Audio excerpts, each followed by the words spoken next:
എറണാകുളം പെരുമ്പാവൂരിൽ വിൽപ്പനയ്ക്കെത്തിച്ച 4 കിലോ കഞ്ചാവുമായി അസം സ്വദേശി പിടിയിൽ. വിപണിയിൽ ഏകദേശം 1 ലക്ഷം രൂപയ്ക്ക് മുകളിൽ വില മതിക്കുന്ന കഞ്ചാവ് ശേഖരമാണ് റബ്ബുൽ ഇസ്ലാമിന്റെ കയ്യിൽ നിന്ന് കണ്ടെടുത്തത്.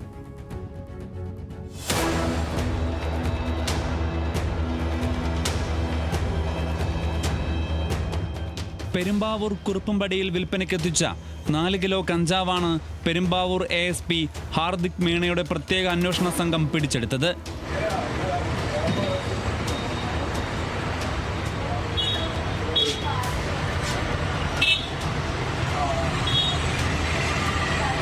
അസം നവഗോൺ സ്വദേശി റബ്ബുൽ ഇസ്ലാമിന്റെ ഷോൾഡർ ബാഗിനുള്ളിൽ നിന്നാണ് കഞ്ചാവ് കണ്ടെടുത്തത്.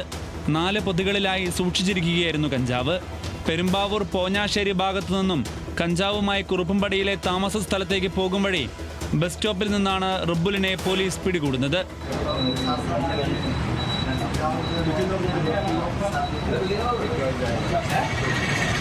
പിടികൂടിയ കഞ്ചാവിന് വിപണിയിൽ ഏകദേശം 1 ലക്ഷം രൂപയ്ക്ക് മുകളിൽ വില വരും.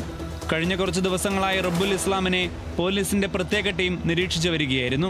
കുറുപ്പുംപടി പോലീസ് റബ്ബുലിന്റെ അറസ്റ്റ് രേഖപ്പെടുത്തി. കഞ്ചാവിന്റെ ഉറവിടത്തെക്കുറിച്ചും ആർക്കു വേണ്ടിയാണ് കഞ്ചാവ് കൊണ്ടുവന്നിട്ടുള്ളത് എന്നത് സംബന്ധിച്ചും വിശദമായ അന്വേഷണം ആരംഭിച്ചതായി കുറുപ്പുംപടി പോലീസ് അറിയിച്ചു. അസം സ്വദേശിയെ കോടതി റിമാൻഡ് ചെയ്തു.